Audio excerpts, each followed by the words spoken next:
Well, it took about 4 months, but finally was able to watch all of the 2017 Monster Energy NASCAR Cup Series season. And the rating that it got is pretty much what I thought it would be around even before I started watching these things. I'd always, talked about the ranking of seasons that I had where it was like, 2011 at the top and I had 2013 with 2015, 2019 on the bottom and 2017 was down there with them as well. And honestly, the season kind of lived up to what I thought it was and honestly, the rating it got is pretty much somewhere around where I thought. Thought it was going to be obviously above 2015, but also below 2012 and 2016. They were ranked bottom 68. I think it was 68.2 and 68.3. 2015 was down in the 63s. 2017 ranks at 66.9, so it's just a point or two off of the 68s that the 2012 and 2016 seasons have. So it wasn't terrible by any means. It was just a very average season. I'll tell you why about that. But to go over some things from the season. The best race of the season, in my opinion, if you want to watch a race from 2017, the best one you can do and watch is the Martinsville Chase race, the Martinsville playoff race. Race with so much drama. It had a close finish with basically the field wrecking behind. It had tempers after the race and during the race, a lot of contact, and it had good racing throughout the race as well. It wasn't only at the end. And the worst race of the season, can you believe it? It was Kentucky, which I gave a 25 out of 100, and I called the race actually disgusting. And it was only really kind of, it wasn't even saved, it was just kind of looked better because there was a late yellow. Truex was like literally half a lap from taking the white flag before Kurt Busch blew up and caused the yellow. But you kind of look at this season, right? 2017. It was the first season with the really low downforce package, so the one that they ran 2017, 2018. This was the first season of it. Kind of a variant of what they ran in the Michigan races in 2016. I think it had actually a little bit more downforce than those two did.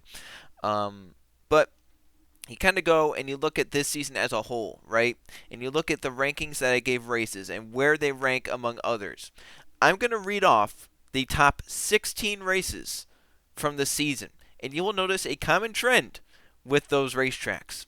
The second Martinsville race, the second Bristol race, the first Martinsville race, the first Talladega race, the second Daytona race, the second Talladega race, the first Bristol race, Daytona 500, Darlington, the first Richmond race, Sonoma, Watkins Glen, Homestead, the second Phoenix race, the first Phoenix race, and Fontana.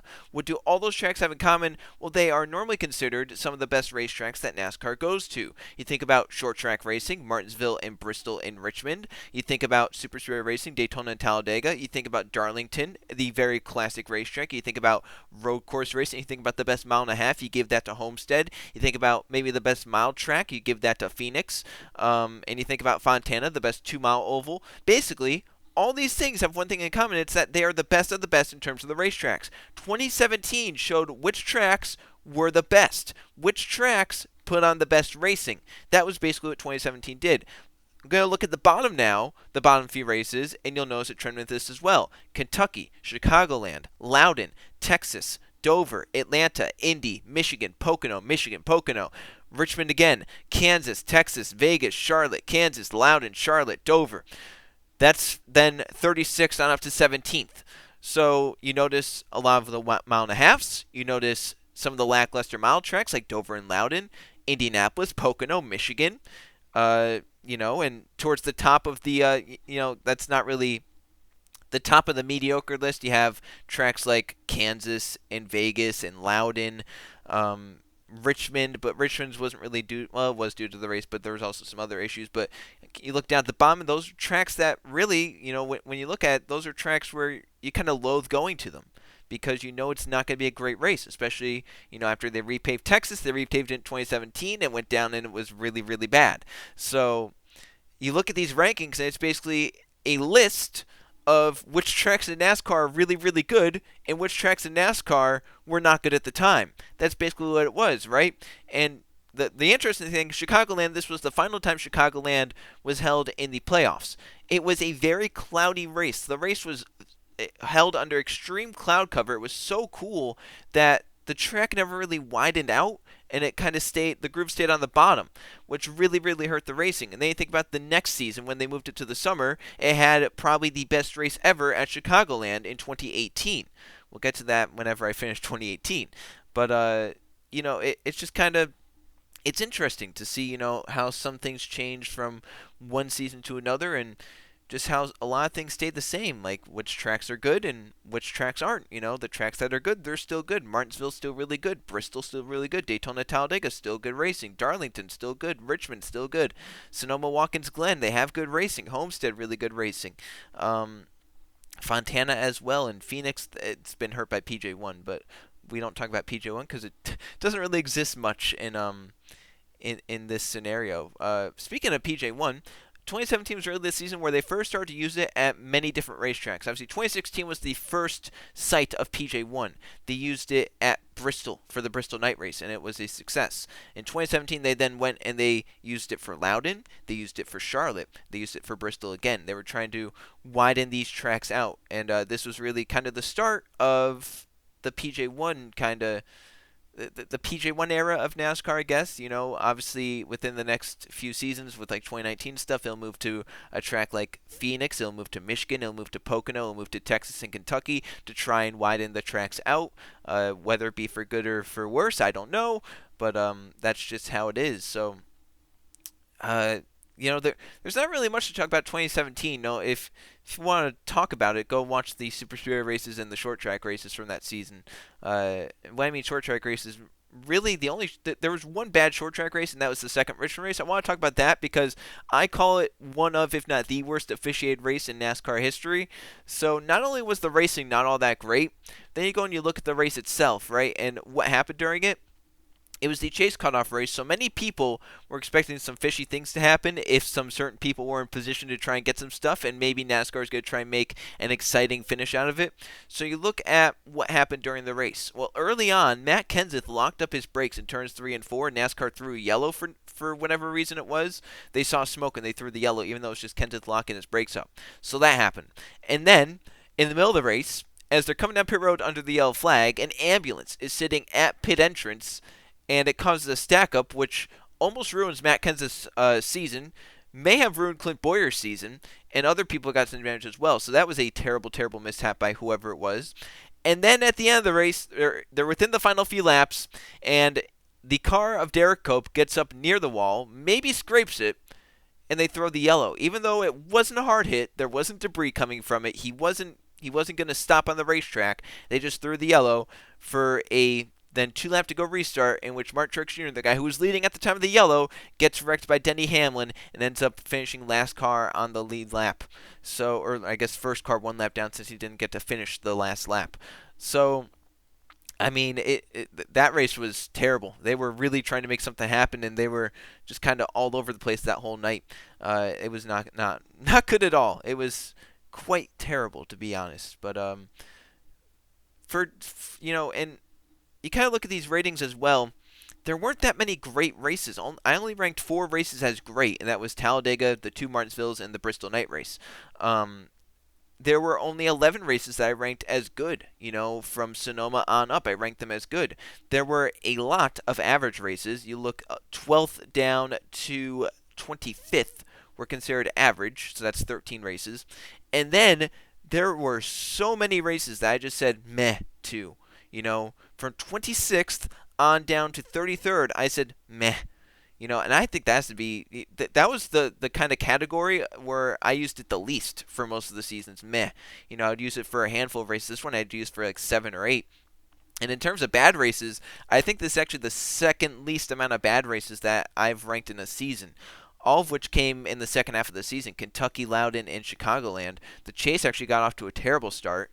The first 3 races of the Chase, Chicagoland a 30 out of 100, Loudon a 38 out of 100, and Dover I gave a 52 out of 100, so it wasn't good. In fact, Charlotte was the best race of the Chase at one point. I gave it a 67 out of 100, and it stayed like that until we got to Talladega, which got an 85 out of 100, and then Martinsville, obviously the 95 out of 100, and Phoenix also with the 73, Glen with the Homestead with the 75. So.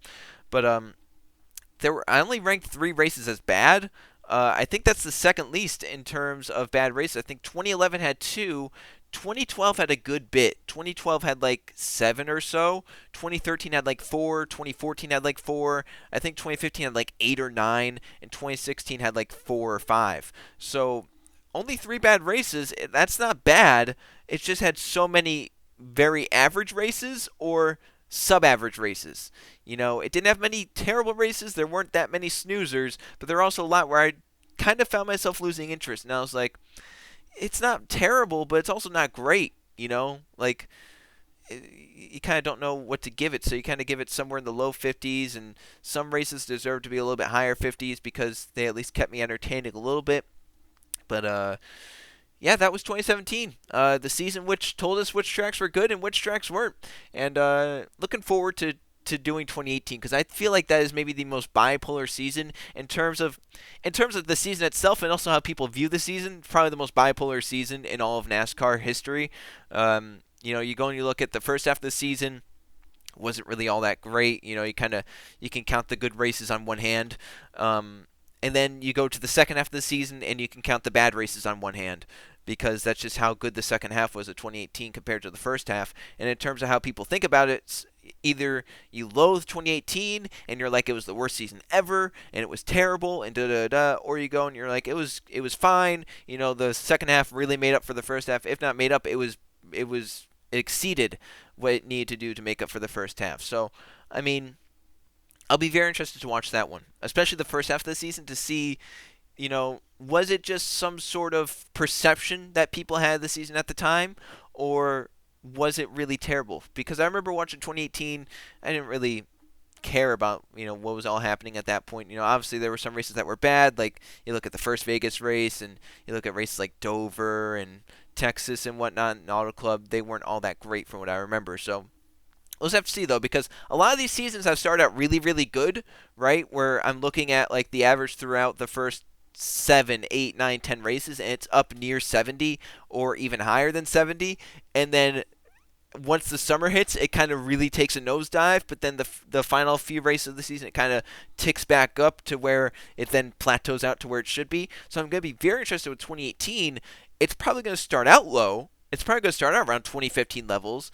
But once the summer comes around, it's then going to raise up, and it may not stop rising because the final few races of the season, like Phoenix and Homestead and Martinsville, and they're all good. Kansas was good, so I'll be very interested to see how high that summer stretch can take 2018, if it can take it up to levels like where 2014, 2013 are, or will it be down around 68, or will it be down around 2017?